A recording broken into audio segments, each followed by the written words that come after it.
Adana was unlike any other woman in the village. She was a striking beauty with big expressive eyes that seemed to hold the secrets of the world. Her laughter was infectious, and her sense of humor drew many to her stall at the bustling market. Adana made her living selling goods at the market. Her stall was always the most vibrant, adorned with colorful fabrics, beads, and handcrafted items. Her captivating sense of humor and warm demeanor attracted many customers, who often found themselves lingering at her stall longer than necessary, just to bask in her infectious energy. Yet, there was more to Adana's reputation than her market charm. She was known throughout the village as the woman who always ruined relationships. Men came and went from her modest thatched house, and whispers followed her wherever she went. In a village where women were expected to conform to certain norms, Adana's lifestyle was a stark contrast. She lived freely, with men frequently seen walking in and out of her house. Adana was notorious for her promiscuity, a subject of endless gossip among the villagers. Adana did not keep one man but had many boyfriends, none of whom stayed for long. She seemed to have a different man in her house every night, and no one really knew who she was dating at any given time. In the evenings, the silhouette of a different man could be seen entering her house, only to leave before dawn. These men varied widely: young bachelors, married men, even travelers passing through the village. The sight of a man leaving her house in the early morning hours was so common that it barely raised an eyebrow anymore. Some of the men would leave looking disheveled, their faces a mix of satisfaction and bewilderment, while others seemed to sneak out with a sense of urgency, hoping not to be seen. Adana never formed any lasting relationships. When asked about her numerous suitors, she would laugh and brush off the questions with a witty remark, never revealing much about her personal life. Despite her frequent companions, she maintained an air of independence, never allowing any man to claim her as his own. She would tell curious women that she enjoyed her freedom too much to be tied down, that life was too short to live by anyone else's rules. This lifestyle baffled and scandalized the village women, who adhered strictly to the traditional norms of fidelity and modesty. They often whispered among themselves about Adana's ways, warning their daughters to stay away from her influence. The elders would shake their heads in disapproval, declaring that no good could come from such behavior. The men, on the other hand, were both intrigued and intimidated by her. They admired her beauty and wit but were wary of becoming another fleeting figure in her life. Stories of Adana's charm and independence spread, making her a figure of both allure and caution. Adana's promiscuity was a stark contrast to the expectations of women in Umuofia. While other women sought to build stable homes and raise families, Adana seemed content with her transient relationships and her life as an independent market woman. This made her both a figure of fascination and a subject of derision in the village, a woman who defied the norms and lived life on her own terms. This did not please anyone in the village, and everyone judged her. Her house, a simple structure with a thatched roof and clay walls, stood out due to the constant stream of visitors. Neighbors would often peek through their windows, trying to catch a glimpse of the latest man who had caught Adana's fancy. Children would gossip and speculate about the mysterious woman and her nightly visitors, adding to the mystique that surrounded her. Despite the rumors and the judgmental glances, Adana remained unbothered. She carried herself with a confidence that few could muster, her head held high as she walked through the village. Her presence at the market was always a breath of fresh air, her laughter ringing out amidst the humdrum of daily life. For Adana, life was to be lived fully, without regret or apology. One sunny afternoon, a man named Chima came to the market. Chima was a handsome young man with a kind heart and a gentle smile. He was immediately drawn to Adana's stall, captivated by her lively personality. As he approached, Adana flashed him a radiant smile that seemed to light up the entire market. "Good day, my brother. What can I do for you today?"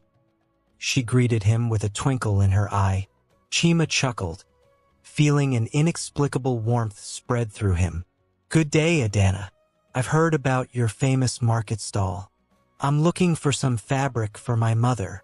Adana quickly found the perfect fabric for Chima, all the while making him laugh with her witty remarks. Chima was enchanted by her, but he could also sense a deep sadness behind her smiles. Despite the warnings he had heard about her, Chima felt compelled to get to know her better. Over time, Chima and Adana developed a friendship. He would visit her stall regularly, and they would chat and laugh for hours. They shared stories, and Adana's witty banter always brought a smile to Chima's face. She had a way of making the mundane seem magical, and her infectious laughter was a balm to Chima's soul. The villagers, however, were not pleased with this growing friendship. Elderly women would pull Chima aside and whisper stern warnings into his ear. "Stay away from that woman, Chima. She is trouble. She will ruin your life as she has ruined others." Men of the village would pat him on the back, shaking their heads. "Adana is not wife material, Chima. She lives a life of loose morals. You deserve better." Chima tried to heed these warnings. He would tell himself to stay away, to not visit Adana's stall. He managed to avoid her for a day, maybe two, but the pull was too strong. Adana's sense of humor and the way she made him laugh was unlike anything he had ever experienced. Her laughter was a melody that played in his mind, drawing him back to her stall again and again. As their friendship deepened, Chima began to notice the inconsistencies in Adana's behavior. She was always lively and engaging at her stall during the day, but he knew that at night, her house saw a different side of her. Men would come and go under the cover of darkness, and Chima couldn't help but feel a pang of jealousy and confusion. One afternoon, after a particularly amusing conversation with Adana, Chima saw a man who had left her house early that morning approach her stall. Adana greeted the man as if he were any other customer, her demeanor unchanged. Chima watched, puzzled, as she laughed and joked with the man, showing no sign that he had been in her house the previous night. Chima's intrigue grew. He began to wonder what drove Adana to live such a life. Despite her cheerful exterior, there were moments when he caught a glimpse of something deeper in her eyes, a shadow of pain and sadness that no amount of laughter could hide. One evening, Chima mustered the courage to ask Adana about her life. They were sitting under a large tree, the evening breeze rustling its leaves. The market had closed, and the village was settling down for the night. "Adana, can I ask you something?" Chima began, his voice gentle. Adana turned to him, her eyes curious. "Of course, Chima. What is it? Why do you live the way you do? Why do you have so many men coming and going from your house?" Chima asked, his voice soft but insistent. Adana's expression changed, her smile fading. She looked away, her eyes fixed on the horizon. For a moment, Chima thought she wouldn't answer. Then, she sighed deeply and spoke, her voice tinged with a sadness he had never heard before. "Chima, everyone has their reasons for the way they live their lives. Some of us are just trying to survive the best way we know how," she said, her eyes glistening with unshed tears. Chima reached out and took her hand, giving it a reassuring squeeze. "I want to understand, Adana. I see the pain in your eyes. I want to help." Adana looked at him, her eyes searching his for any sign of judgment. Finding none, she smiled weakly. "You're a good man, Chima, but there are some things that are too painful to talk about. Maybe someday, I'll tell you." Chima nodded, respecting her need for privacy. But his resolve to help her only grew stronger. He continued to visit her, offering his friendship and support. He was patient, knowing that healing took time and that Adana's wounds ran deep. As weeks turned into months, Chima's affection for Adana deepened. He found himself thinking about her constantly, even when he wasn't at the market. He was captivated by her spirit, her strength, and her ability to find joy despite the sorrow that lurked beneath the surface.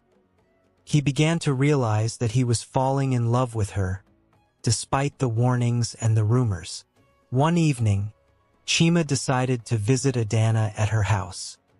He had never been there at night, and he was curious to see this side of her life. He approached her house cautiously, the moon casting long shadows on the ground. As he neared, he heard the sound of muffled crying. His heart sank. Chima knocked softly on the door.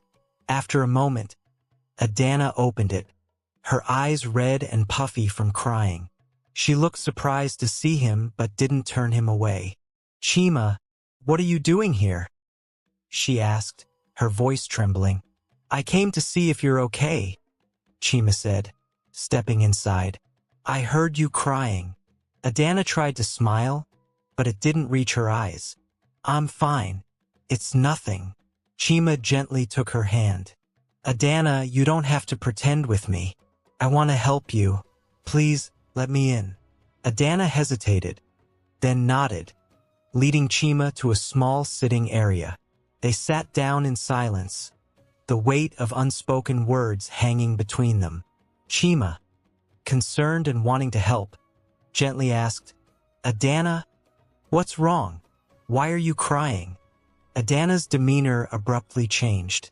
Her eyes hardened, and she pulled away from him. "Why are you trying to get to know why I'm crying, Chima?" she snapped, her voice sharp and defensive.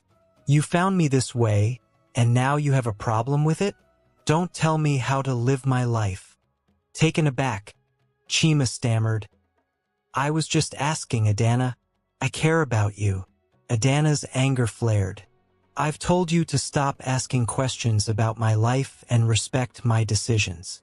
If you can't do that, then maybe you should leave." Chima, hurt and confused, stood up slowly. "I'm sorry, Adana. I didn't mean to upset you." Adana glared at him, her voice cold. "Just go, Chima." With a heavy heart, Chima left her house, not understanding Adana's sudden anger. Over the next few days, their paths did not cross. Both of them were filled with sadness. At the market, Adana's lively spirit was noticeably absent. She would smile, but her sense of humor was lacking, and customers noticed the difference. The vibrant energy that once surrounded her stall was replaced by a subdued air. Adana herself was puzzled by her own feelings. She had always prided herself on her independence, never allowing herself to miss any man. But Chima's absence was different. She found herself thinking about him, longing for their conversations and his warm presence. This feeling was new and uncomfortable for her. Chima, on the other hand, was not handling the separation well either. He missed Adana's laughter and their playful banter. He longed to see her, to talk to her, and to understand what had gone wrong. His days felt emptier without their interactions, and he found himself wandering near the market, hoping to catch a glimpse of her. Despite their mutual longing, neither of them made a move to reconcile. Adana was stubbornly holding onto her pride, unwilling to admit that she missed Chima.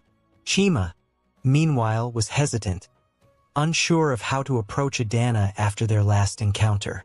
The distance between them grew, and the vibrant connection they once shared seemed to fade into the background. Adana's nights continued as they always had, with different men coming and going. But now, even in their company, she felt a sense of emptiness. The laughter she once found so easily was harder to summon, and her thoughts often drifted to Chima.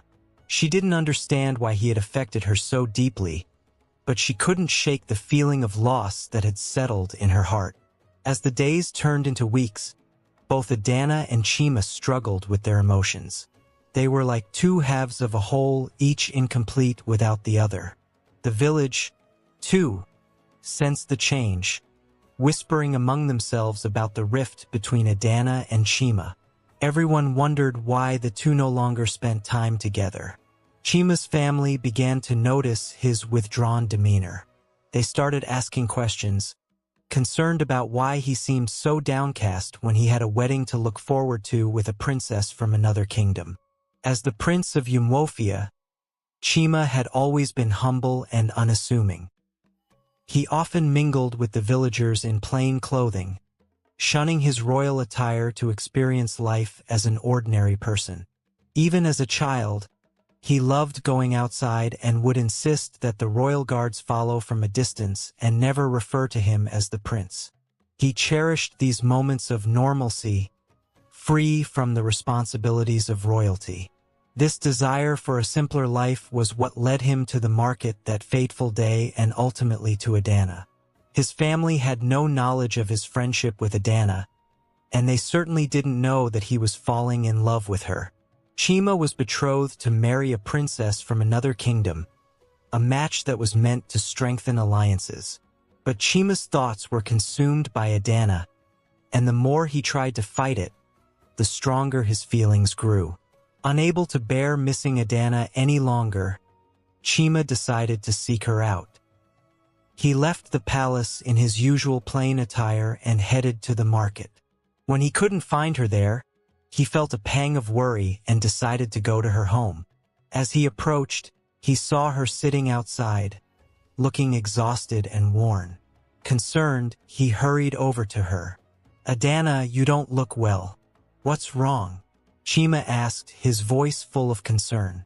Adana looked up at him, her eyes red and tired. "I've been having nightmares recently," she said softly. Chima, puzzled, asked, "Nightmares? Why would you be having nightmares?" Adana's expression turned sad, and she didn't say anything more. Just as Chima was about to press for details, a young man walked through the gate. Adana's face changed instantly. It was clear she knew the young man, and he had an effect on her that Chima had never seen before. For the first time, Chima saw Adana become vulnerable in the presence of a man. The young man approached them cautiously, his eyes filled with a mixture of relief and sorrow. He greeted them both, his voice trembling. "Hello, Amara," he said, his gaze fixed on her. Adana, visibly shaken, took a step back. Her eyes darted between Chima and the young man. "What are you doing here?" she demanded, her voice unsteady. "Amara, it's me, Obi," the young man said, tears streaming down his face. "I've been looking for you for years. Why did you leave us?" Chima was stunned. He had always believed Adana was an orphan, but here was a brother she had never mentioned. Obi kept calling Adana by a name Chima didn't recognize, and Adana kept insisting that he use the name she had chosen for herself, Adana. Obi looked bewildered by her insistence. "Why are you calling yourself Adana? What happened to Amara, the sister I knew?" His voice was a blend of frustration and heartbreak. Adana's eyes flashed with a mix of anger and pain. "I changed my name for a reason, Obi. I didn't want to be found." Obi's face fell, his expression a mix of hurt and confusion. "That's why no one knew who you were when I went from village to village asking for you. Why did you make it so hard for us to find you?" Chima watched the exchange, his heart pounding with a mixture of shock and curiosity. He had never seen Adana so vulnerable and defensive. The revelation that Adana had a family, and that she had deliberately distanced herself from them, was astonishing. Adana's voice hardened. "I didn't want to be found, Obi. You should have known and stopped looking for me." Obi's shoulders slumped in defeat, but he pressed on. "Amara, our mother is very sick. She's been asking for you. She needs you." Adana's face twisted in pain, but she remained resolute. "I have no family, Obi. I'm not coming back." The pain in Obi's eyes was palpable. Adana, please come home. Mother needs you. We all need you, he begged, his voice breaking. Adana's eyes filled with tears, but she stayed firm. I have no family, Obi. I'm not coming back. Chima watched the exchange, his heart aching for both of them. He could see the love Adana had for her brother, but he also saw the deep pain that was keeping her from returning home. Sensing it was getting late, he offered Obi a place to stay, not wanting the young man to be alone and homeless, especially when he was clearly in so much distress. Obi accepted gratefully, and Chima took him to the palace, explaining to his parents that he was helping out a friend. That night, Chima returned to Adana's house. He found her sitting outside, her face streaked with tears. He sat down beside her and gently asked, Adana, why did you send your brother away? Why are you denying your family? Adana sobbed, unable to speak for a few moments. Finally, she whispered, It's too painful, Chima. I can't go back. Chima took her hand, offering her comfort and support. Adana, whatever happened, you don't have to face it alone. I'm here for you. As Chima said this, a man walked into the yard. Adana immediately told Chima that she would see him tomorrow.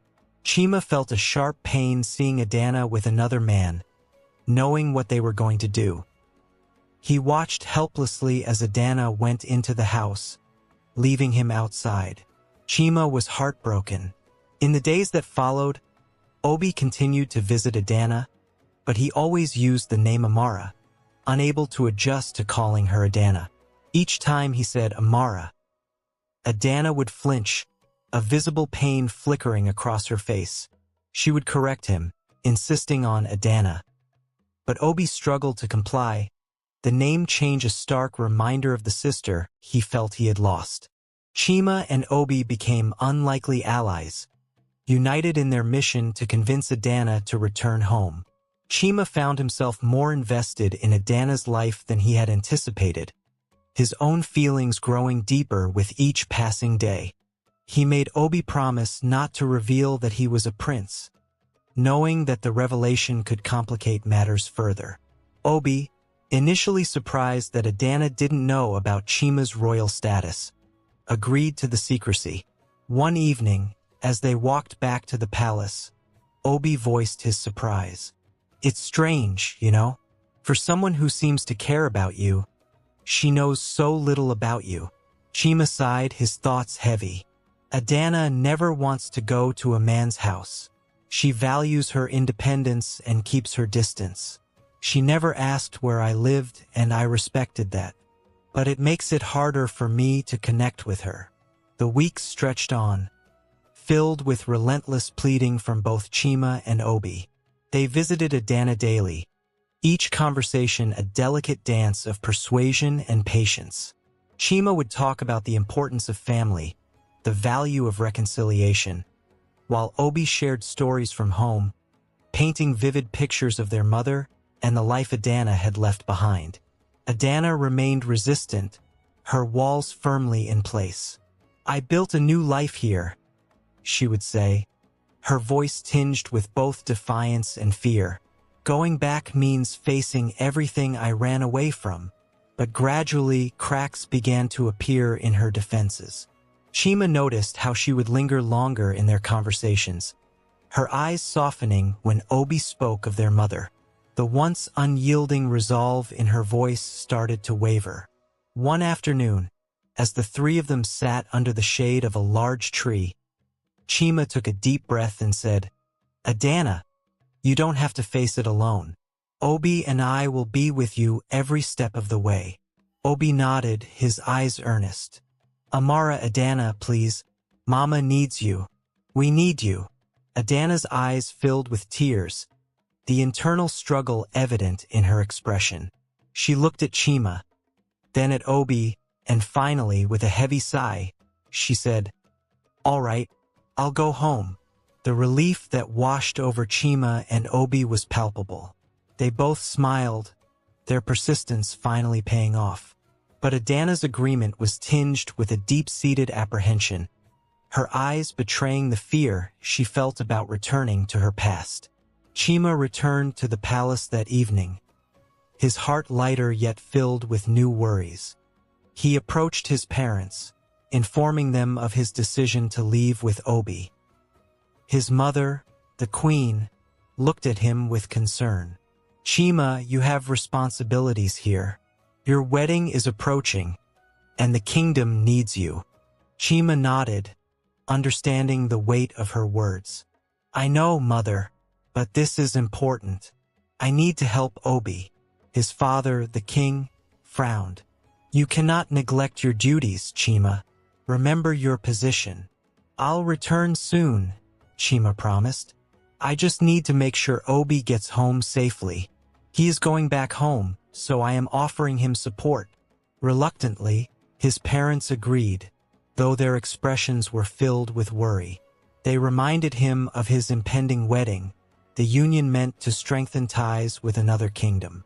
As Chima prepared to leave, he felt a mix of anticipation and anxiety. He hoped that this journey would bring Adana the closure she needed and allow her to heal. But he also feared the challenges they might face, knowing that the path to reconciliation was fraught with uncertainty. The following morning, Chima, Obi, and Adana set out on their journey. Chima left the palace with a heavy heart but a determined spirit. He had no idea what awaited them, but he knew that he couldn't turn back now. His loyalty to Adana and his commitment to helping her reclaim her life gave him strength. As they traveled, Chima observed the subtle changes in Adana. She was quieter, more introspective, her usual vibrant energy subdued. Yet, there was a glimmer of hope in her eyes, a fragile belief that perhaps, just perhaps, she could find a way to reconcile her past and present. Chima stayed close by her side, ready to offer support whenever she needed it. He knew the journey ahead would be difficult, but he was resolved to stand by Adana, no matter what they encountered along the way. Chima, Obi, and Adana returned home. Adana's family home was well maintained, clearly indicating that they were not poor. As they approached the house, Adana hesitated, her feet rooted to the spot, refusing to go inside. She stared at the house with wide, fearful eyes, her breath coming in shallow gasps. Chima noticed her fear and wondered what had happened in this house to make her so scared. Obi, equally puzzled by Adana's behavior, began to get irritated. "Amara, why are you acting like this towards Mama?" he snapped, his voice rising in frustration. "She's been heartbroken since you left. She asked about you every day, and here you are, being ungrateful." Adana ignored him, her gaze fixed on the house. Obi sighed in exasperation and went ahead to call their mother. Moments later, their mother emerged from the house, her face lighting up with joy. Tears streamed down her cheeks as she rushed forward, her arms open wide. "Amara, my daughter, I'm so glad to see you," she exclaimed, her voice choked with emotion. Adana stood outside, holding her breath, her body tense. Chima watched her closely, seeing the tremors in her hands, the way her eyes darted around as if expecting something terrible to happen. He wondered what had transpired in this house to instill such fear in her. Obi, still irritated, said, "Amara, stop this. Come inside." Adana ignored him, her attention focused solely on her mother. "Where is he?" she asked, her voice barely more than a whisper. Her mother's expression faltered, a shadow passing over her face. She looked down, her voice trembling as she spoke. "He died years ago." Obi and Chima watched the exchange in silence, both sensing the tension but not fully understanding it. Adana's body relaxed slightly, but the fear in her eyes remained. She then asked her mother, "Why did you want to see me?" Her mother, taken aback by the question, hesitated. "Amara, I am your mother. It's natural for me to be worried about you. I care about you." Adana laughed bitterly, a harsh, mirthless sound that made Chima's heart ache. "When did you start caring about me? When did you start knowing what was best for me?" Her mother looked bewildered, her eyes wide with confusion. "Amara, I've always had your best interests at heart. I've always done what was best for you." Adana chuckled in disbelief, shaking her head. "You care about me? Did that start when your husband died or when you fell sick and needed someone to take care of you? How many times did I ask you to be my mother, and you failed? How many times did I beg you to care about me and my needs, and you selfishly ignored my pleas?" Her mother opened her mouth to respond. "This is not the time for us to talk about this, Amara." But Adana cut her off, her voice rising with anger. "Why not? Are you afraid Obi will see the kind of person you truly are?" Adana shot back, tears streaming down her face. The raw pain in her voice made Chima's chest tighten. He wanted to reach out to her, to offer some comfort, but he knew this was something she had to face on her own. Her mother flinched, her eyes darting to Obi, who looked utterly confused. "You're ungrateful, Amara. You should be thankful that I helped our family," her mother retorted, her voice shaking with a mix of anger and defensiveness. Obi, trying to make sense of the conversation, asked, "What is she talking about, Mama?" Both women ignored him, their focus entirely on each other. Adana's mother pleaded, "What was I supposed to do, Amara? He was going to throw us out. We would have been homeless." Adana's face contorted with rage and pain, as if she had been punched in the stomach. "So, you're still unapologetic? You still don't see anything wrong with what you did? I shouldn't be surprised. Even after all these years, you're still selfish. I thought this illness might have made you human." Her mother's eyes filled with tears, and she reached out a trembling hand. "Amara, please. I did what I thought was best. We needed a roof over our heads, food to eat. I had no choice." Adana stepped back, shaking her head. "You always had a choice. You just chose the easy way out, the way that sacrificed me for your comfort." Her voice broke, and she turned away, wrapping her arms around herself as if trying to hold herself together. Chima's heart ached for her. He could see the depth of her pain, the wounds that had never healed. He wished he could take her away from this place, away from the memories that haunted her. But he knew she needed to confront this, to find some way to heal. Obi kept asking what they were talking about, but they continued to ignore him. Adana's mother defended herself. "I did what I had to do for all of us to have a better life. You should be appreciative. You saved our family, Amara. This shows how strong you are. I would have preferred homelessness over what you put me through. You did this for yourself, not for us." Adana replied, her voice breaking. "I am not strong, Mama. I am afraid to sleep alone. I sleep with different men every night to avoid nightmares. I am trapped in a life I don't want, and you have the nerve to call me strong. Why couldn't you sacrifice yourself instead of me?" Her mother, still justifying her actions, said, "He didn't want me, he wanted you. I did what I had to do." Obi, still trying to understand, looked between his mother and sister, his expression one of growing horror. "Amara, please, tell me what's going on." Adana glanced at him, her eyes filled with unshed tears. "You don't want to know, Obi. Trust me." But Obi shook his head, determination in his eyes. "No, I do, Amara. I need to know." Adana took a deep breath, her hands trembling. She looked at her mother, who was silently pleading with her not to speak. But Adana had carried this burden for too long. She needed to let it out. "You want to know what we're talking about? Fine, I'll tell you," she said, her voice trembling with the effort to remain steady. "Your mother allowed her husband, you father, to come into my room every night and have his way with me. Chima felt a cold chill run down his spine at her words.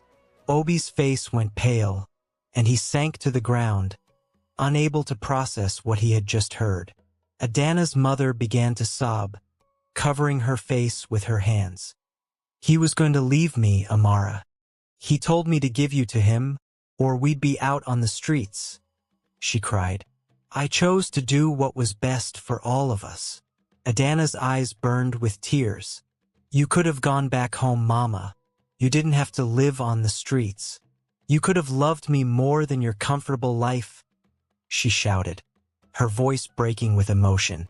Instead, you made sure I was ready every night to keep profiting off me. Even now, you used Obi to find me because you're selfish. Obi, sitting on the ground, was overwhelmed with guilt and confusion. Chima, shocked by the revelation, finally understood why Adana was the way she was. They kept silent for a while, with no one saying anything. Their mother finally spoke, her voice cold and defensive. You should not have come, Amara, because clearly you are still dramatic. You still don't see that I did not have a choice and that I did what I had to do. Adana looked at her mother in disbelief, her eyes filled with hurt. The silence in the air was thick with tension, each second amplifying the pain she felt. Obi was furious, his face contorted with anger. How could you let that happen? He shouted, his voice echoing through the stillness. What kind of mother are you? Their mother glared at him, her eyes hard and unyielding. I am still your mother, and you should have some respect for me, she snapped, her voice cold and unfeeling. Adana turned to Chima, her voice breaking with emotion. You see why I didn't want to come here? You see why I begged you not to bring me here? Her eyes pleaded with him for understanding. She then looked back at her mother, her eyes burning with a mixture of anger and pain. Well, since you said I should be grateful, Mama, then let me thank you. Thank you for ruining my life, for breaking me. Thank you for making me so broken that I can't sleep at night without having nightmares, and now need to sleep with different men just so I won't have to sleep alone, Mama. Thank you for making me like this. She paused, her voice trembling as she tried to steady herself. I have a friend who cares about me. Chima cares, but I can't trust him because I saw how cruel the world is from a very young age because you failed to protect me. Thank you so much for making it my responsibility at 10 years old to make sure your marriage worked and that we had a roof over our heads and food to eat. Thank you so much, Mama. The words hung in the air, heavy with the weight of years of unspoken suffering. Adana turned to Chima and Obi, her voice resolute despite the tears streaming down her face. I'm leaving. You can stay if you want. She began walking away, her steps shaky but determined. She then stopped and turned back to her mother, her voice filled with a newfound strength. I forgive you, Mama. I refuse to be a prisoner of your selfishness anymore. I will work on myself and be a better person. I had turned into someone I am not, detached from humans and using other people like they were objects. I didn't realize that only hurt me more than it hurt them. I was hurting myself while you had no regrets for your actions, Mama. Continue to live in this grand house. Continue spending the money you were willing to give up my childhood for. I hope you enjoy it. I am setting myself free, and I forgive you. I forgive you, Mama. Her voice echoed with finality as she turned and walked away, leaving her mother standing there in stunned silence. Obi, angered, shouted at his mother. You let me think Amara abandoned us. You told me she was rebellious, but it was all because you wanted to keep your comfortable life. I am leaving and going with Amara. I hope you will enjoy staying in this grand house since you did what you had to do. Enjoy your hard work then, Mama. Chima followed Adana and held her as she cried uncontrollably. They left for the village of Umwofia. The journey back was tense, filled with unspoken words and heavy hearts. Adana felt like she was reliving her childhood trauma, while Obi battled with guilt for resenting his sister. He remembered waking up one day to find that his sister had sneaked out in the night, and no one knew where she had gone. The memory was vivid, the morning air still fresh in his mind, the panic that gripped him when he realized Amara was gone.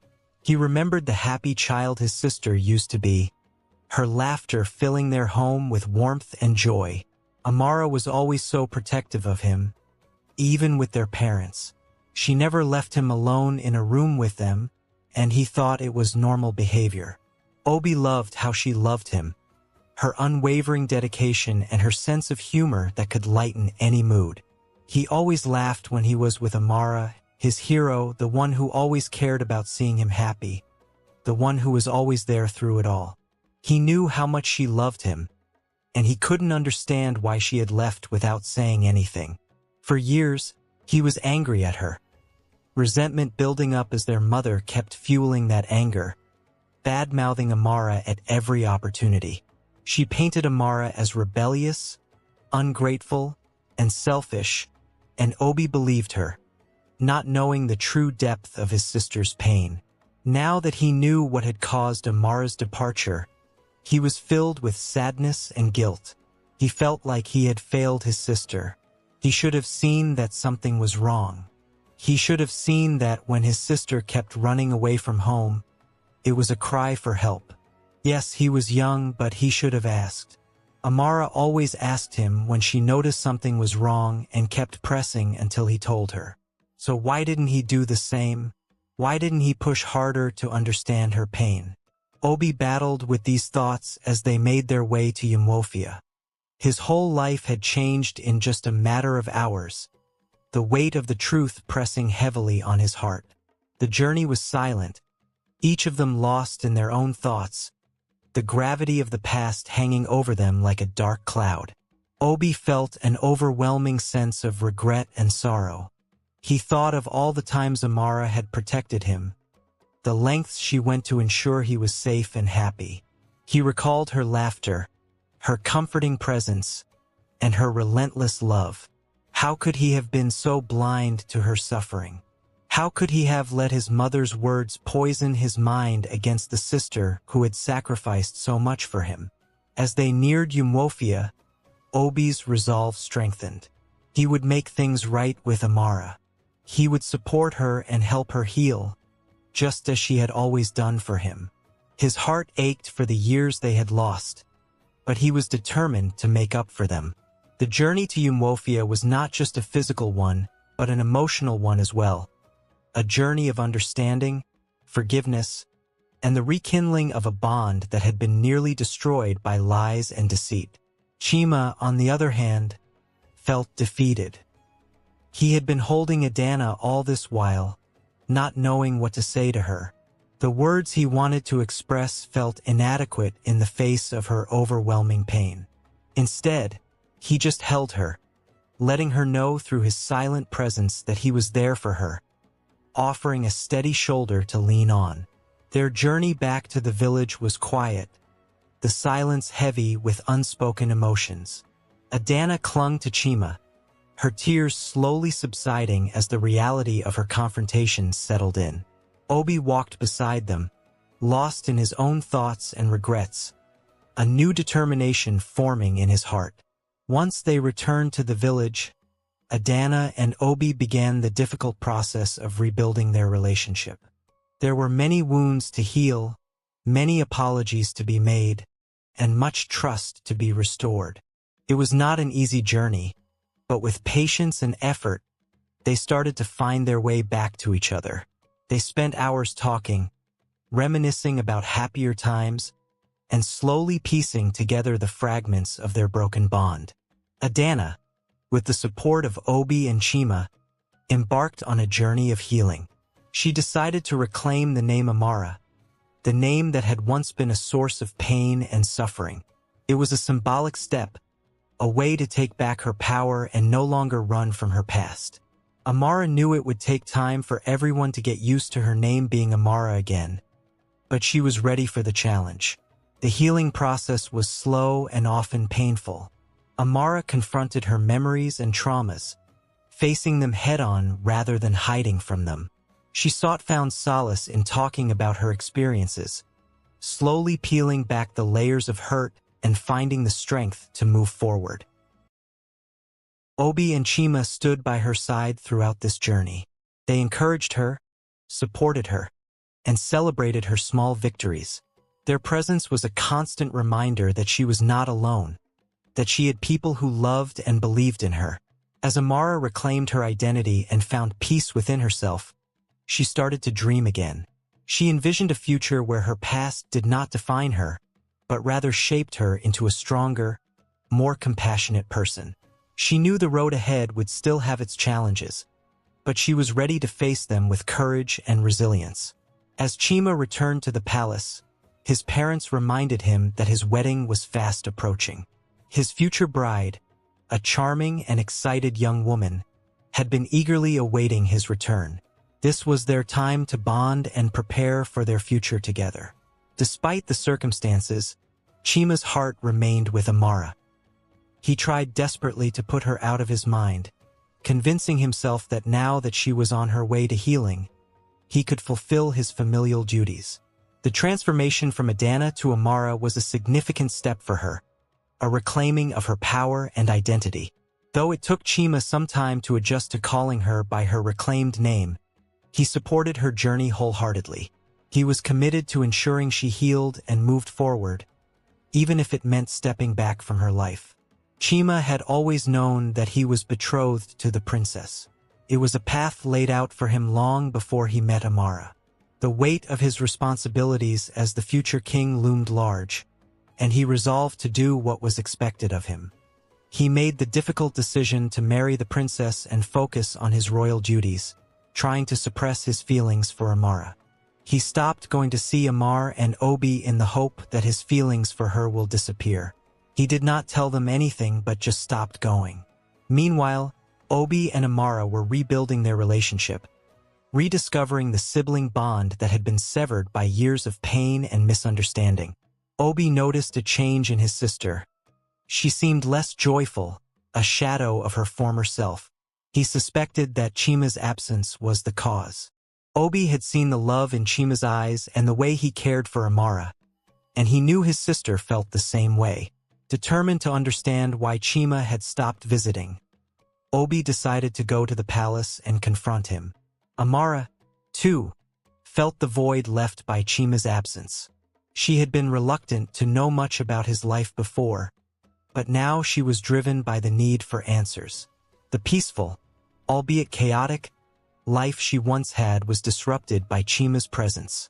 He had come into her life, turned it upside down, and then disappeared. Amara resolved to find out where he lived and confront him.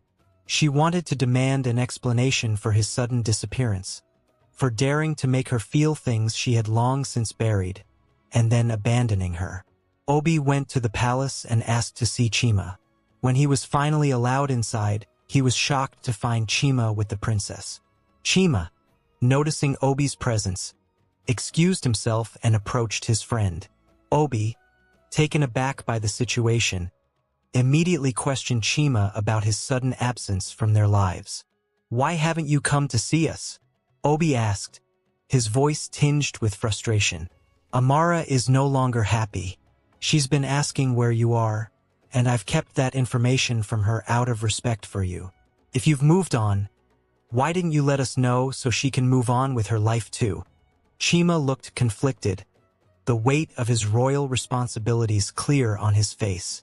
"Obi, I've played my part in helping Amara heal. Now it's time for me to fulfill my duties as a prince. I've known for a long time that I must marry the princess. This was decided long before I met Amara. Now that she's on her way to healing, I must solidify my position and marry her." Obi, puzzled and hurt, pressed further. "Then why did you give us the impression that you loved my sister? Why don't you come and tell her that you're getting married and who you really are?" Chima remained silent, unable to find the words. Deep down, he knew he couldn't handle the look on Amara's face if he told her the truth. Obi, disappointed, returned home to Amara. He chose not to reveal that he had visited Chima, nor did he disclose Chima's royal status, believing that Chima should be the one to tell her. Meanwhile, Amara had returned to her market stall, and the village noticed a change in her. Men no longer visited her house, and she was more lively. The revelation of her real name had taken the villagers by surprise. Although she didn't explain why she changed her name, they respected her decision to now use Amara instead of Adana. However, not everyone supported her, with some villagers feeling she was trying to escape her past as a promiscuous woman and pretend to be someone she was not. In the days that followed, Amara's mind was consumed with thoughts of Chima. She replayed every moment they had spent together, trying to understand how she had missed such a crucial piece of information. Determined to find answers, she asked around the village about Chima's whereabouts. The villagers confirmed they had often seen him entering the palace grounds but assumed he was a worker there. Amara decided to confront Chima directly. She made her way to the palace gates and asked the guards if they knew him. The guards told her there was no worker named Chima, and the only Chima they knew was the prince. Disappointed and confused, Amara asked if any workers had a son named Chima, thinking maybe he visited them at the palace. The guards said no. Starting to question everything, Amara briefly considered that Chima might indeed be the prince. But she quickly dismissed the thought. She had never seen him in royal attire before, and royalty typically flaunted their wealth and status. Chima had never done that. Refusing to give up, Amara planned to wait at the palace gates after closing her stall, hoping to catch Chima. She needed to understand why he had come into her life, changed it so profoundly, and then vanished without explanation. She was determined to get answers no matter what it took.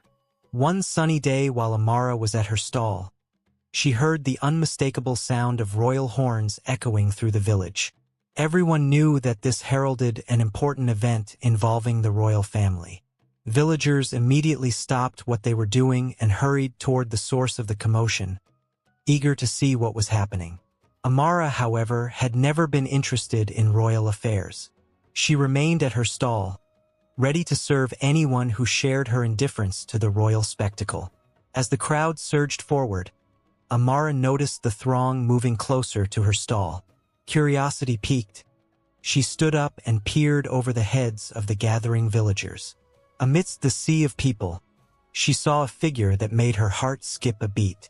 It was Chima, but dressed in the elaborate attire of royalty. She blinked, trying to make sense of what she was seeing. The Chima she knew was an ordinary, humble man, not someone who belonged in the royal spotlight. She stood up straighter, straining to get a clearer view, to confirm whether her eyes were deceiving her. The royal announcer's voice rang out over the crowd, proclaiming the upcoming wedding of Prince Chima and his new bride. He invited the community to join in the celebrations, proudly presenting the prince and his fiancée. The villagers and market sellers were taken aback. They had seen Chima in the community, interacting with everyone as a kind, respectful man. None of them had known him as the prince. They had assumed he was a palace worker because he didn't carry himself with the airs of royalty. Amara stood rooted to the spot, a whirlwind of emotions surging through her. She felt both hot and cold, her body shivering and sweating simultaneously. The realization that Chima was a prince, and that he was getting married, was like a punch to the gut. Questions bombarded her mind. Why hadn't he told her who he was? Why had he disappeared without a word? Was his impending marriage the reason for his sudden disappearance? Determined to make her presence known, Amara fixed her gaze on Chima. She wanted him to see her, to know that she had seen him. Chima, aware of where her stall was, made a conscious effort to avoid looking in that direction. He kept smiling and looking elsewhere, trying to maintain the facade of joy and composure. But Amara, stubborn and resolute, moved into his line of sight. She wanted answers, and she was not going to let him hide. Their eyes met, and in that brief moment, Chima saw the pain and betrayal in Amara's eyes. It was too much for him to bear, and he quickly turned away, his heart heavy with guilt and sorrow. Amara's anger flared. She imagined taking off her shoe and throwing it at him, envisioning it hitting him squarely on the head and causing him to faint. But reality quickly set in. She knew that assaulting the prince, no matter how justified she felt, would bring severe repercussions from the community. With the last shred of dignity she had, Amara returned to her stall. She began packing her things, her movements quick and deliberate. Chima, aware of what she might do, kept an eye on her. He knew how stubborn she was and anticipated that she wouldn't let this go easily. He also knew that Amara was likely thinking of 100 ways to make him pay for his deception.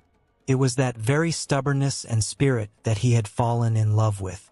As Amara packed her belongings, she fought back tears. The sense of betrayal was overwhelming, but she refused to show her vulnerability in front of the onlookers. With her head held high, she walked away from the market, determined to confront Chima and demand the truth.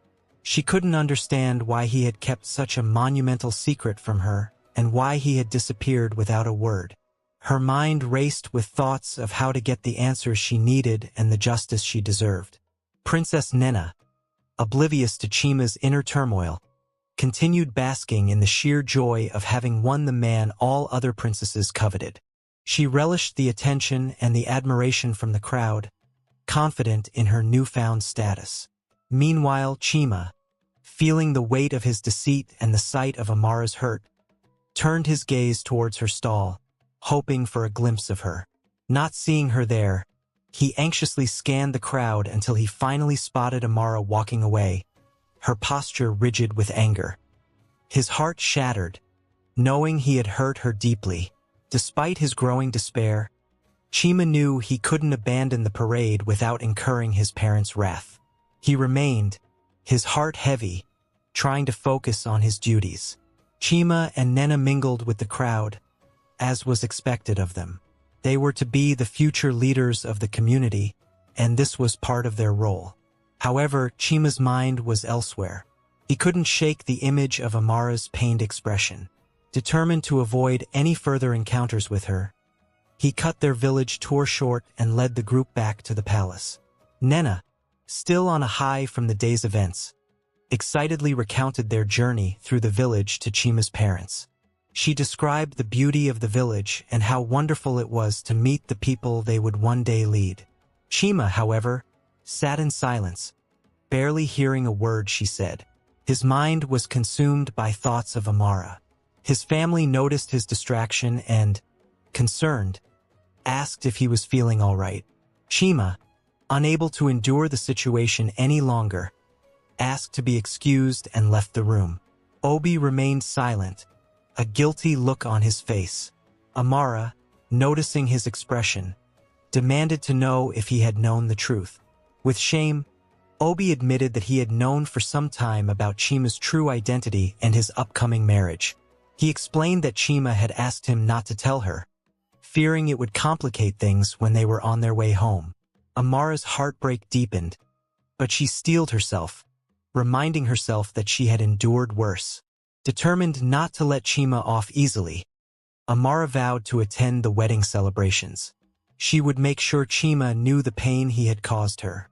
The announcer during the parade had mentioned the date for the pre-wedding celebration, and Amara decided she would make an appearance.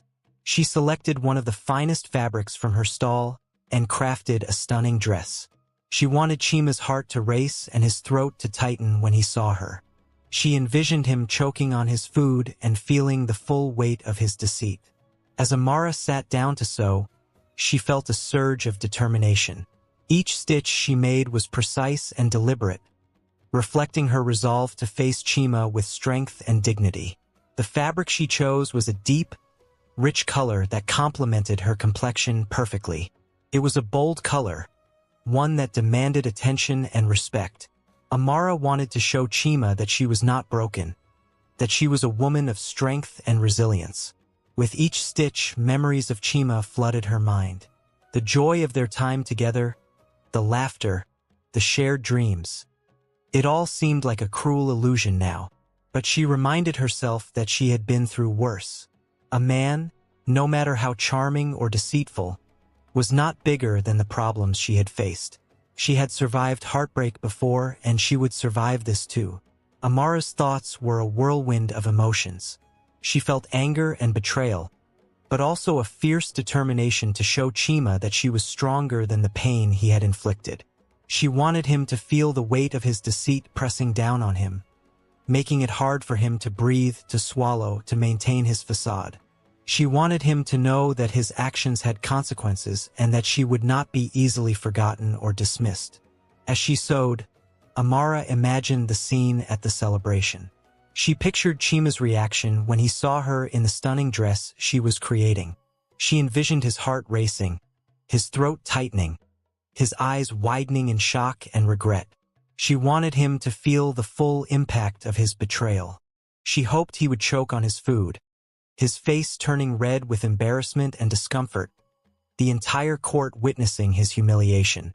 She even fantasized about him choking and peeing on himself, anything that would make him feel the pain and humiliation she was feeling. The dress began to take shape, and with it, Amara's resolve solidified. She was not just sewing a dress. She was crafting a weapon, one that would make Chima regret ever crossing her. The intricate details she added were not just embellishments. They were symbols of her strength and resilience. Each bead, each thread, was a testament to her ability to rise above the pain and reclaim her dignity. Amara worked late into the night, her fingers moving deftly, her mind focused on the task at hand. She would not let Chima have it easy. By the time she was done, he would learn not to mess with her. She reminded herself that she had been through worse, and she would not let a man's betrayal break her. The day of the celebrations arrived, and Amara, determined and resolute, made her way to the palace yard. She was a beautiful woman, and her dress, made from the finest fabric she sold, accentuated her elegance and strength. She found a place to sit and waited for the festivities to start. As the palace yard filled with people, the atmosphere buzzed with anticipation. The vibrant chatter of the villagers mingled with the lively music, creating a festive mood. Colorful decorations adorned the palace walls, and the air was thick with the scent of freshly prepared food. Finally, the royal horns blared, signaling the grand entrance of the prince and princess. The crowd fell silent, eyes turning towards the large ornate doors of the palace. They swung open, revealing Prince Chima and his bride-to-be, Princess Nena. Dressed in a magnificent traditional attire, Nena's radiant smile captivated everyone. Chima, however, wore a forced smile, his eyes scanning the crowd anxiously. He did not expect Amara to be there, and so he knew his day will go smoothly. Amara watched the scene unfold with a mixture of emotions. Her expression, however, remained indifferent, almost bored, as if she was unbothered by the spectacle. Ifani, standing beside Chima, scanned the crowd and his eyes landed on Amara. He nudged Chima, breaking the prince's facade. "Who is that striking woman?" Ifani asked, his curiosity piqued. Chima, caught off guard, followed Ifani's gaze and spotted Amara. His heart sank. She looked stunning, the dress she made accentuating her beauty and strength. The sight of her brought a wave of regret and guilt crashing over him. He had not anticipated her presence, and seeing her here, looking so composed, unsettled him deeply. Amara, aware of Chima's reaction, maintained her composure. She knew her presence had the desired effect, but the weight of her emotions was heavy. She noted Chima's uneasy demeanor and the way he seemed to deliberately avoid her gaze. She felt a pang of satisfaction seeing him uncomfortable. Satisfied with seeing Chima squirm, she decided it was time to leave. She had made her point and didn't want to subject herself to this emotional torture any longer. With a determined breath, Amara stood up. Her movement was graceful, her head held high, embodying her inner strength and resilience. She began walking towards the palace gates, each step measured and deliberate. The fabric of her dress flowed elegantly around her, drawing the eyes of many in the crowd. Noticing her departure, Ifani quickly moved in her direction. He called out to her, "Why are you leaving? The festivities are just beginning." Amara, maintaining her composure, replied, "I have seen the beautiful couple, and I am happy for them. That is all I needed to do." Amused and intrigued, Ifani introduced himself. "I am Ifani," he said with a charming smile. "Amara," she responded, not knowing he was Chima's friend. Chima, scanning the crowd, saw Amara near the palace gates talking to Ifani. Their apparent comfort and laughter irritated him. Why were they laughing? What could they possibly be talking about? Chima wondered. He signaled a guard and instructed him to call Ifani over. The guard approached Ifani and conveyed Chima's message. Though Amara couldn't hear the conversation, she assumed it must be important. She politely excused herself and thanked Ifani for his company. Before she could leave, Ifani asked, "When will I see you again?" Amara, ever the businesswoman, replied, "I sell at the market. My time is money, so if you want to see me, you'll have to bring value and buy something." Ifani laughed with admiration, watching her walk away. He stood there, captivated by her presence, until she disappeared from sight. Chima, observing the entire exchange from a distance, felt a mix of anger and frustration. He struggled to look away, his mind racing with jealousy and regret. He watched as Ifani returned, his demeanor filled with curiosity and excitement. Ifani's evident interest in Amara only intensified Chima's inner turmoil, making it clear that he had lost more than he had anticipated. As Amara walked away, she felt a sense of accomplishment. She had faced Chima and his new life head-on, showing him that she was not broken. Her resolve remained strong, and the encounter with Ifani, though unexpected, had provided a brief distraction from her heartache. Chima was irritated the whole time during the ceremony because Ifani could not stop talking about Amara. Ifani kept marveling at how amazing she was, and Chima wished he could just disappear. After the ceremony, Princess Nena couldn't stop talking about how beautiful she looked, how everyone was admiring her, and how perfect their wedding was going to be. Chima felt she was being overly self-centered, which only added to his irritation.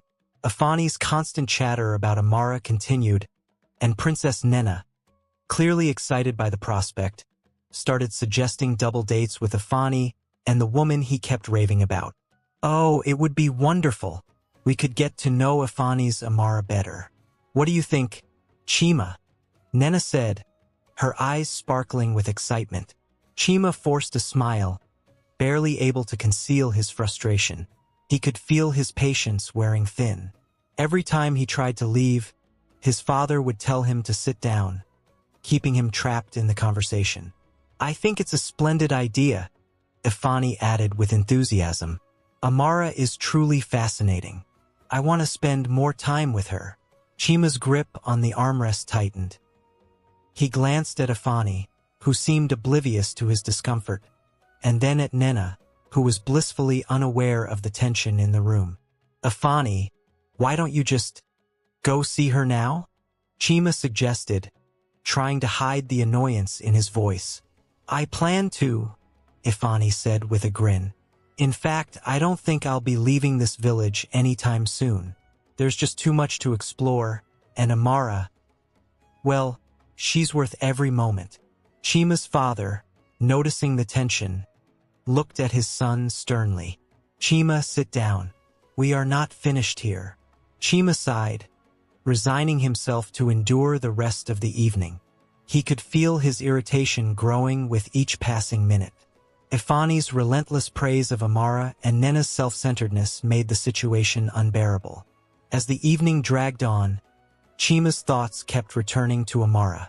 The image of her laughing with Ifani at the market filled him with jealousy. He tried to push the thoughts aside, but they lingered, adding to his growing frustration. Finally, the evening ended, and Chima retreated to his quarters. He needed to find a way to deal with his feelings for Amara and the complicated situation he found himself in. But for now, he was just glad the torturous evening was over. Over the next couple of days, Ifani frequently visited the market to see Amara. Each visit deepened his fascination with her. He admired her resilience and the easy confidence she exuded, qualities that set her apart from anyone he had ever met.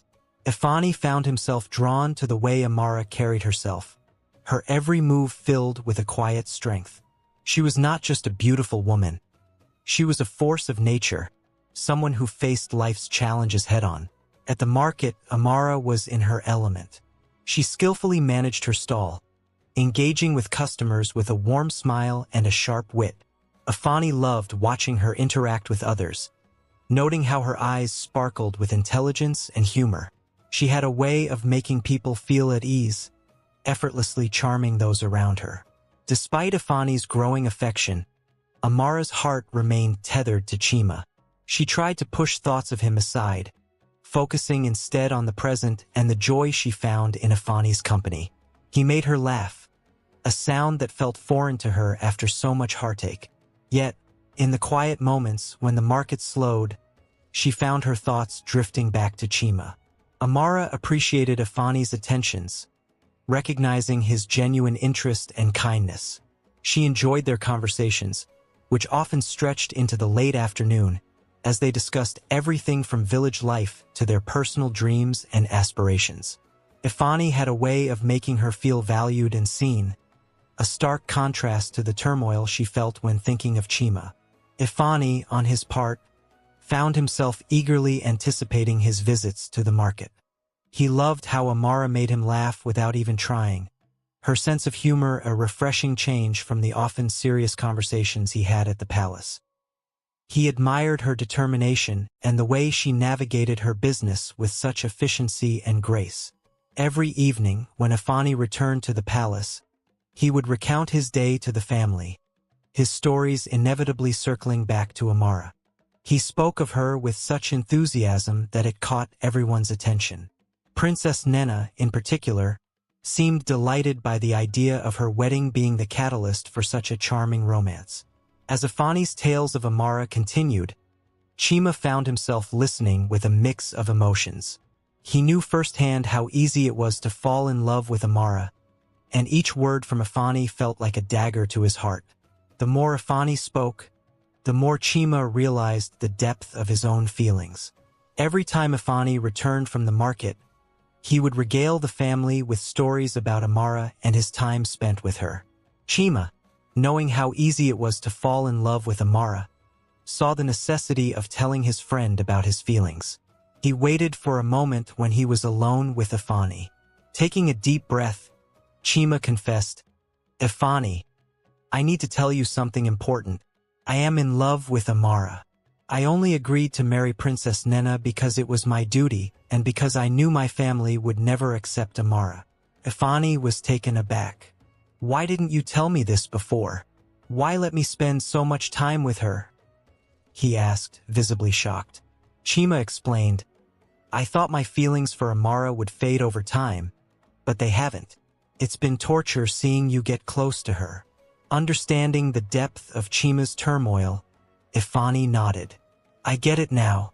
I didn't know, and I'm sorry. I'll keep my relationship with Amara platonic. I value our friendship too much to let this come between us." Chima felt a wave of relief wash over him. "Thank you, Ifani. I know I can't keep Amara from finding someone else, but it would be unbearable if that someone was you, and I had to see her with you all the time." Ifani's understanding and promise provided Chima with a small measure of comfort. However, the situation also highlighted the painful complexity of his feelings and the sacrifices he had to make for his family and duty. Over the next few days, Chima grew increasingly anxious about Amara. He found himself unable to shake the feeling that he needed to know more about her life. Driven